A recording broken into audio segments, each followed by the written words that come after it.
हाँ जी, सत श्री अकाल साਰਿਆਂ ਨੂੰ। लो जी, ਅੱਜ ਦੀ ਆਪਾਂ ਇਸ ਵੀਡੀਓ 'ਚ ਗੱਲ ਕਰਾਂਗੇ ਕ੍ਰੋਨੋਟੈਕੀਗ੍ਰਾਫੋ।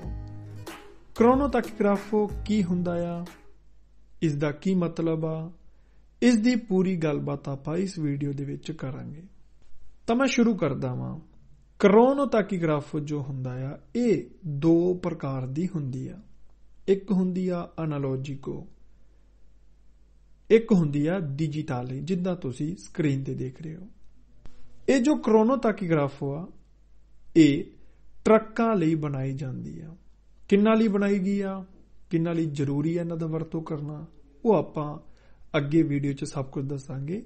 ਪਰ ਇਹ ਕਿਉਂ ਬਣਾਈ ਗਈ ਆ, ਉਹਦੇ ਉੱਤੇ ਗੱਲ ਕਰਦੇ ਆ ਕਿ ਹਾਂ ਵੀ ਜੋ ਕ੍ਰੋਨੋਟੈਕੀਗ੍ਰਾਫੋ ਆ, ਇਹ ਇਸ ਲਈ ਬਣਾਈ ਗਈ ਆ ਕਿ ਰੋਡ ਤੇ ਸੁਰੱਖਿਆ ਵੱਧ ਸਕੇ, ਟਰੱਕਾਂ ਲਈ ਸੁਰੱਖਿਆ ਵੱਧ ਸਕੇ, ਕਿ ਕਿੰਨਾ ਟਾਈਮ ਰਿਪੋਜ਼ੋ ਕਰਨਾ, ਕਿੰਨਾ ਟਾਈਮ ਗੱਡੀ ਚਲਾਣੀ ਆ, ਇਹ ਸਾਰਾ ਕੁਝ ਡਰਾਈਵਰ ਦਾ ਡਾਟਾ ਇਹਨਾਂ 'ਚ ਰਜਿਸਟਰਡ ਹੁੰਦਾ ਆ ਕ੍ਰੋਨੋਟੈਕੀਗ੍ਰਾਫੋ 'ਚ।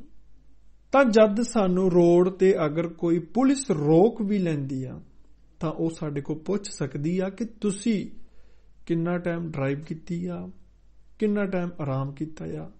ਤਾਂ ਉਹ ਆਪਾਂ ਕਿੱਥੋਂ ਸ਼ੋਅ ਕਰਨਾ ਆ, ਉਹ ਸਾਰਾ ਕ੍ਰੋਨੋਟੈਕੀਗ੍ਰਾਫੋ ਦੇ ਰਾਹੀਂ ਆਪਾਂ ਦਿਖਾਣੇ ਕਿ ਹਾਂ ਵੀ ਆਪਾਂ ਇੰਨਾ ਟਾਈਮ ਰੋਕੀਆਂ ਤੇ ਇੰਨਾ ਟਾਈਮ ਗੱਡੀ ਚਲਾਈ ਆ, ਜੋ ਜ਼ਰੂਰੀ ਆ। ਉਹ ਸਾਰਾ ਦਾ ਸਾਰਾ ਡਾਟਾ ਇਸ ਦੇ ਅੰਦਰ ਐਡ ਹੁੰਦਾ ਆ ਡਰਾਈਵਰ ਦਾ। ਤਾਂ ਇਹਨੂੰ ਆਪਾਂ ਕਹਿੰਦੇ ਆ ਕ੍ਰੋਨੋਟੈਕੀਗ੍ਰਾਫੋ।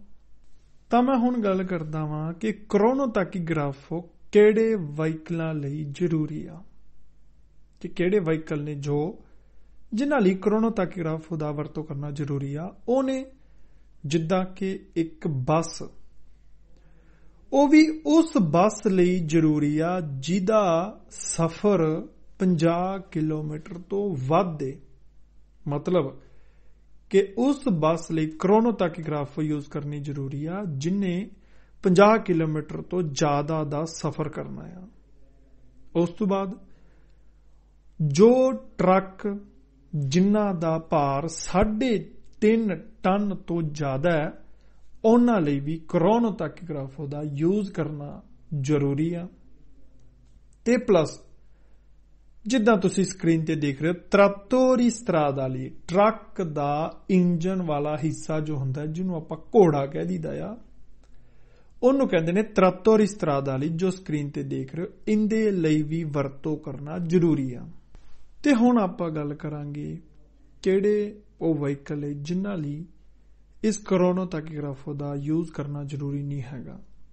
ਸਭ ਤੋਂ ਪਹਿਲਾਂ ਆਪਾਂ ਗੱਲ ਕਰਦੇ ਹਾਂ ਉਹ ਗੱਡੀਆਂ ਜਿਨ੍ਹਾਂ ਦੀ ਸਪੀਡ 40 ਤੋਂ ਜ਼ਿਆਦਾ ਨਹੀਂ ਹੈਗੀ, ਕਿ ਜਿਹੜੇ ਵਹੀਕਲਾਂ ਦੀ ਸਪੀਡ 40 ਤੋਂ ਜ਼ਿਆਦਾ ਨਹੀਂ ਹੈਗੀ, ਉਹਨਾਂ ਲਈ ਵਰਤੋਂ ਕਰਨਾ ਜ਼ਰੂਰੀ ਨਹੀਂ ਹੈਗਾ। ਤੇ ਜਿਹੜੀ ਬੱਸਾਂ ਹੁੰਦੀਆਂ, ਜਿਨ੍ਹਾਂ ਬੱਸਾਂ ਦਾ ਸਫ਼ਰ 50 ਕਿਲੋਮੀਟਰ ਤੋਂ ਘੱਟ ਹੋਵੇ, ਉਹਨਾਂ ਲਈ ਵੀ ਯੂਜ਼ ਕਰਨਾ ਜ਼ਰੂਰੀ ਨਹੀਂ ਹੈਗਾ। ਮੈਂ ਉੱਪਰ ਦੱਸਿਆ ਹੈਗਾ ਕਿ ਉਹਨਾਂ ਬੱਸਾਂ ਲਈ ਵਰਤੋਂ ਕਰਨਾ ਜ਼ਰੂਰੀ ਜਿਨ੍ਹਾਂ ਦਾ ਸਫ਼ਰ 50 ਤੋਂ ਜ਼ਿਆਦਾ ਹੈ। ਜਿੱਦਾਂ 60 ਕਿਲੋਮੀਟਰ ਜਾਣਾ ਉਹਨਾਂ ਨੇ ਦੂਰ, 150 ਕਿਲੋਮੀਟਰ ਦੂਰ ਜਾਣਾ, 200 ਕਿਲੋਮੀਟਰ ਦੂਰ ਜਾਣਾ, ਫਿਰ ਜ਼ਰੂਰੀ ਆ। ਪਰ ਜੇਕਰ 50 ਕਿਲੋਮੀਟਰ ਤੋਂ ਜ਼ਿਆਦਾ ਦੂਰ ਦਾ ਸਫ਼ਰ ਨਹੀਂ ਹੈਗਾ, ਤਾਂ ਬੱਸ ਲਈ ਵੀ ਵਰਤੋਂ ਕਰਨਾ ਜ਼ਰੂਰੀ ਨਹੀਂ ਹੈਗਾ। ਉਸ ਤੋਂ ਬਾਅਦ ਪੁਲਿਸ ਵਾਲੀ ਗੱਡੀਆਂ ਜੋ ਹੁੰਦੀਆਂ, ਮਿਲਟਰੀ, ਪੁਲਿਸ, ਜਿਹੜੇ ਵੀ ਨੇ, ਉਹਨਾਂ ਲਈ ਵੀ ਇਸ ਦਾ ਵਰਤੋਂ ਕਰਨਾ ਜ਼ਰੂਰੀ ਨਹੀਂ ਹੈਗਾ। ਤੇ ਉਸ ਤੋਂ ਬਾਅਦ ਜਿਹੜੇ ਸਕੋਰਸੋ ਸਟਰਾਦਾਲੇ ਵਾਲੇ ਹੁੰਦੇ ਆ, ਜਿਹੜੇ ਤੁਸੀਂ ਸਕਰੀਨ ਤੇ ਦੇਖ ਰਹੇ ਹੋ, ਕਿ ਜਿਹੜੇ ਆਪਾਂ ਦੀ ਖਰਾਬ ਗੱਡੀ ਨੂੰ ਚੱਕ ਕੇ ਲੈ ਕੇ ਜਾਂਦੇ ਆ, ਸਕੋਰਸੋ ਸਟਰਾਦਾਲੇ, ਇਹਨਾਂ ਲਈ ਜ਼ਰੂਰੀ ਨਹੀਂ ਹੈਗੀ ਜੇਕਰ ਇਹਨਾਂ ਦਾ ਸਫ਼ਰ 100 ਕਿਲੋਮੀਟਰ ਤੋਂ ਜ਼ਿਆਦਾ ਨਾ ਹੋਵੇ। ਕਿ ਜੇਕਰ ਇਹਨਾਂ ਦਾ ਸਫ਼ਰ, ਕਿ ਜਿੱਥੇ ਜਾਣਾ, ਅਗਰ ਉਹ 100 ਕਿਲੋਮੀਟਰ ਤੋਂ ਜ਼ਿਆਦਾ ਨਹੀਂ ਹੈਗਾ, 100 ਕਿਲੋਮੀਟਰ ਦੇ ਅੰਦਰ ਅੰਦਰ ਆ, ਤਾਂ ਇਹਨਾਂ ਲਈ ਵੀ ਉਸ ਦਾ ਵਰਤੋਂ ਕਰਨਾ ਜ਼ਰੂਰੀ ਨਹੀਂ ਹੈਗਾ। ਤੇ ਉਸ ਤੋਂ ਬਾਅਦ ਹੁਣ ਆਪਾਂ ਗੱਲ ਕਰਦੇ ਹਾਂ ਟਰੱਕ ਉੱਤੇ। ਜਿੱਦਾਂ ਕਿ ਮੰਨ ਲਓ ਮੇਰੇ ਕੋਲ ਇੱਕ ਟਰੱਕ ਆ, ਤੇ ਉਸ ਟਰੱਕ ਦਾ ਵਜ਼ਨ 7.5 ਟਨ ਤੱਕ ਆ, ਤੇ ਉਹ ਟਰੱਕ ਮੈਂ ਪ੍ਰਾਈਵੇਟ ਆਪਣੇ ਲਈ ਯੂਜ਼ ਕਰਦਾ, ਉਸੋ ਪ੍ਰਿਵਾਤੋ ਆਪਣੇ ਲਈ, ਕਿਸੇ ਕੰਪਨੀ ਲਈ ਨਹੀਂ, ਆਪਣੇ ਲਈ ਯੂਜ਼ ਕਰਦਾ, ਤਾਂ ਅਗਰ ਉਹਦਾ ਭਾਰ 7.5 ਟਨ ਤੱਕ ਆ ਤੇ ਕਰੋਨੋ ਟੈਕੀਗ੍ਰਾਫ ਉਹਦਾ ਯੂਜ਼ ਕਰਨਾ ਜ਼ਰੂਰੀ ਨਹੀਂ ਹੈਗਾ। ਪਰ ਹਾਂ ਕਰਨਾ ਜ਼ਰੂਰੀ ਉਦੋਂ ਆ ਜਦ ਉਸੇ ਟਰੱਕ ਦਾ ਭਾਰ 7.5 ਟਨ ਤੋਂ ਜ਼ਿਆਦਾ ਹੋਵੇਗਾ। ਅਗਰ 7.5 ਟਨ ਤੱਕ ਆ ਫਿਰ ਨਹੀਂ, ਪਰ ਅਗਰ ਜ਼ਿਆਦਾ ਆ ਪ੍ਰਿਵਾਤੋ ਹੀ ਆ ਤਾਂ ਫਿਰ ਵਰਤੋਂ ਕਰਨਾ ਜ਼ਰੂਰੀ ਆ। ਤੇ ਹੁਣ ਗੱਲ ਕਰਦੇ ਆ ਉਹ ਟਰੱਕਾਂ ਲਈ ਜਿਨ੍ਹਾਂ ਦੇ ਵਿੱਚ ਜਾਨਵਰ ਲੱਦ ਕੇ ਲੈ ਕੇ ਜਾਂਦੇ ਆ, ਜਿਨ੍ਹਾਂ ਟਰੱਕਾਂ ਦਾ ਵਰਤੋਂ ਕੀਤਾ ਜਾਂਦਾ ਜਾਨਵਰ ਲੱਦ ਕੇ ਲੈ ਕੇ ਜਾਣ ਲਈ, ਟਰਾਂਸਫਰ ਕਰਨ ਲਈ। ਤੇ ਅਗਰ ਉਸ ਟਰੱਕ ਦਾ ਸਫ਼ਰ 100 ਕਿਲੋਮੀਟਰ ਤੋਂ ਜ਼ਿਆਦਾ ਨਾ ਹੋਵੇ ਤਾਂ ਉਹਨਾਂ ਲਈ ਵੀ ਜ਼ਰੂਰੀ ਨਹੀਂ ਹੈਗਾ। ਹਾਂ ਵੀ ਜੋ ਸਫ਼ਰ ਆ ਅਗਰ ਉਹ 100 ਕਿਲੋਮੀਟਰ ਤੱਕ ਜ਼ਿਆਦਾ ਨਹੀਂ ਹੈਗਾ ਤਾਂ ਫਿਰ ਉਹਨਾਂ ਲਈ ਜ਼ਰੂਰੀ ਨਹੀਂ ਹੈਗਾ।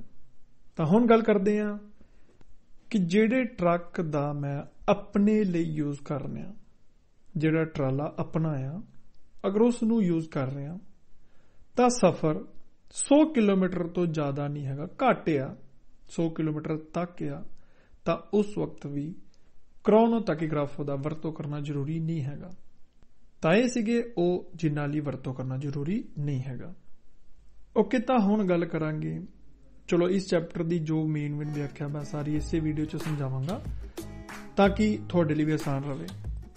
ਹੁਣ ਜਿਹੜੀ ਇਸ ਦੇ ਵਿੱਚ ਤੁਹਾਨੂੰ ਸਮਝਾਇਆ ਜਾਏਗਾ, ਹੁਣ ਆਪਾਂ ਗੱਲ ਕਰਾਂਗੇ ਕਰੋਨੋ ਟੈਕੀਗ੍ਰਾਫ ਜਿਹੜੀ 2 ਪ੍ਰਕਾਰ ਦੀ ਹੁੰਦੀ ਆ, ਡਿਜੀਟਲ ਤੇ ਐਨਾਲੋਜਿਕੋ, ਜਿਹੜੀਆਂ ਤੁਸੀਂ ਸਕਰੀਨ ਤੇ ਦੇਖ ਰਹੇ ਹੋ।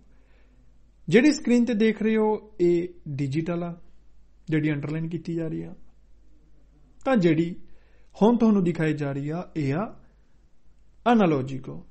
ਫਰਕ ਕੀ ਆ ਦੋਨਾਂ 'ਚ? ਡਿਜੀਟਲ ਜਿਹੜੀ ਆ ਉਹ ਇੱਕ ਡੈਕ ਟਾਈਪ ਦੀ ਹੁੰਦੀ ਆ, ਕੰਪਿਊਟਰ ਵਾਈਜ਼ ਹੁੰਦੀ ਆ, ਜਿਹਦੇ ਅੰਦਰ ਚਿਪ ਕਾਰਡ ਪੈਂਦਾ ਆ। ਤੇ ਐਨਾਲੋਜਿਕੋ ਇਹਦੇ ਅੰਦਰ ਇੱਕ ਪੇਪਰ ਪੈਂਦਾ ਆ ਡਿਸਕ ਟਾਈਪ ਦਾ, ਜਿਹਦੇ ਉੱਤੇ ਹੱਥੀਂ ਲਿਖਣਾ ਪੈਂਦਾ ਆ। ਜੋ ਵੀ ਰਿਪੋਜ਼ੋ ਕੀਤਾ, ਜੋ ਵੀ ਟਾਈਮ ਪਰ ਡਰਾਈਵ ਕੀਤੀ ਆ, ਐਨਾਲੋਜਿਕੋ ਦੇ ਵਿੱਚ ਇੱਕ ਚਿਪ ਪੈਂਦੀ, ਜਿੱਦਾਂ ਤੁਸੀਂ ਸਕਰੀਨ ਤੇ ਦੇਖ ਰਹੇ ਹੋ, ਉਹ ਹੱਥੀਂ ਲਿਖਣਾ ਪੈਂਦਾ ਆ। ਤਾਂ ਆਪਾਂ ਪਹਿਲਾਂ ਗੱਲ ਕਰਦੇ ਹਾਂ ਡਿਜੀਟਲ ਦੀ, ਕਿ ਜਿਹੜੀ ਡਿਜੀਟਲ ਆ ਇਹ ਇੱਕ ਕੰਪਿਊਟਰ ਵਾਈਜ਼ ਹੁੰਦੀ ਆ, ਮਤਲਬ ਇਲੈਕਟ੍ਰੋਨਿਕ ਹੁੰਦੀ ਆ, ਜਿਹਦੇ ਅੰਦਰ ਕਾਰਡ ਤੇ ਪਲੱਸ ਚਿਪ ਪੈਂਦੀ ਆ। ਚਿਪ ਜਿਹੜੀ ਹੁੰਦੀ ਆ ਉਹ ਡਰਾਈਵਰ ਦਾ ਸਾਰਾ ਡਾਟਾ ਸੇਵ ਕਰ ਸਕਦੀ ਆ, ਜਿਹੜਾ ਵੀ ਡਾਟਾ ਹੁੰਦਾ ਉਹ ਚਿਪ ਦੇ ਅੰਦਰ ਸੇਵ ਕੀਤਾ ਜਾ ਸਕਦਾ ਹੈ।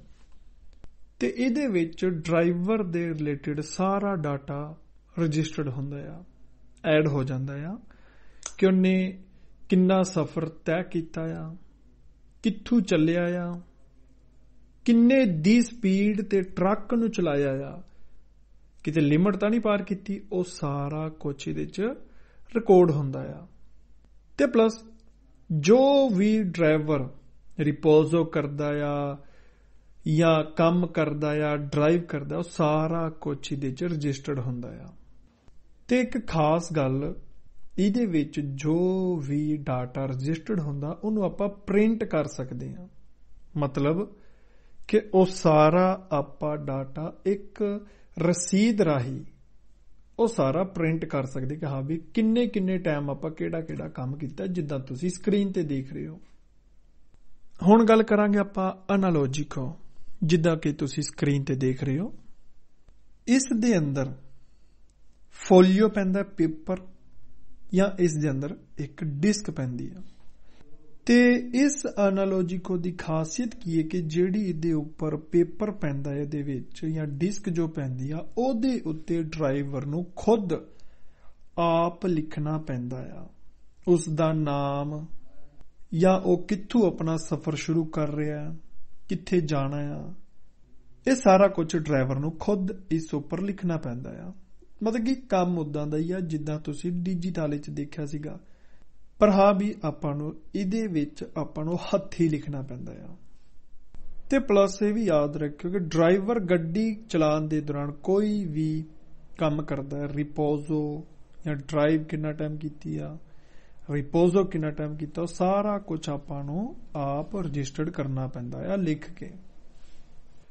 ਓਕੇ ਜੀ, ਤਾਂ ਜਿਹੜੀ ਹੁਣ ਆਪਾਂ ਗੱਲ ਕਰਦੇ ਡਿਸਕੋ ਹੁੰਦੀ ਆ, ਡਿਸਕ ਉਹਦੀ ਦੋ ਸਾਈਡਾਂ ਹੁੰਦੀਆਂ, ਅਗਲੀ ਤੇ ਪਿਛਲੀ, ਜਿਹਦੇ ਉੱਤੇ ਡਰਾਈਵਰ ਦਾ ਡਾਟਾ ਨੋਟ ਕੀਤਾ ਜਾਂਦਾ ਆ, ਨਾਮ ਲਿਖ ਕੇ, ਗੱਡੀ ਦੀ ਨੰਬਰ ਪਲੇਟ ਲਿਖ ਕੇ, ਗੱਡੀ ਨੂੰ ਕਿਸ ਕਿਲੋਮੀਟਰ ਤੋਂ ਚਲਾਉਣਾ ਸ਼ੁਰੂ ਕੀਤਾ, ਕਿ ਵੀ ਗੱਡੀ ਦੀ ਮੀਟਰ ਤੇ ਜਦੋਂ ਆਪਾਂ ਚਲਾਉਣਾ ਸ਼ੁਰੂ ਕੀਤਾ ਕਿੰਨੇ ਹਜ਼ਾਰ ਕਿਲੋਮੀਟਰ ਸੀ ਉਹ ਵੀ ਲਿਖਣਾ ਹੈ, ਤੇ ਚਲਦੇ ਚਲਦੇ ਜਿਸ ਪੁਆਇੰਟ ਤੱਕ ਪਹੁੰਚਿਆ ਆ ਕਿੰਨਵੇਂ ਕਿਲੋਮੀਟਰ ਤੇ ਪਹੁੰਚਿਆ ਆ, ਉਹ ਜਿੱਥੋਂ ਸ਼ੁਰੂ ਕੀਤਾ ਸੀਗਾ ਉਹ ਲਿਖਤਾ, ਤੇ ਜਿੱਥੇ ਜਾ ਕੇ ਗੱਡੀ ਰੋਕੀ ਆ, ਐਗਜ਼ਾਮਪਲ ਤੌਰ ਤੇ 250 ਕਿਲੋਮੀਟਰ ਬਾਅਦ ਜਾ ਕੇ ਗੱਡੀ ਰੋਕ ਲਈ ਆ, ਤਾਂ ਜਿੰਨੇ ਤੇ ਸ਼ੁਰੂ ਕੀਤਾ ਹੈਗਾ ਜਿੰਨੇ ਤੇ ਰੋਕੀ ਆ ਉਹ ਲਿਖਣਾ ਜ਼ਰੂਰੀ ਆ, ਤਾਂ ਹੀ ਪਤਾ ਲੱਗਦਾ ਹੈ ਕਿ ਹਾਂ ਵੀ ਡਰਾਈਵਰ ਨੇ ਕਿੰਨੇ ਕਿਲੋਮੀਟਰ ਦਾ ਸਫ਼ਰ ਤੈਅ ਕੀਤਾ ਆ, ਇਹ ਲਿਖਣਾ ਜ਼ਰੂਰੀ ਆ। ਤੇ ਕਿਹੜੀ ਤਰੀਕ ਨੂੰ ਚੱਲਣਾ ਸ਼ੁਰੂ ਕੀਤਾ ਹੈ, ਕਿੱਦਣ ਪਹੁੰਚਦਾ ਆ, ਉਹ ਸਾਰਾ ਕੁਝ ਮਤਲਬ ਕਿ ਹੱਥੀਂ ਲਿਖਣਾ ਪੈਂਦਾ ਆ।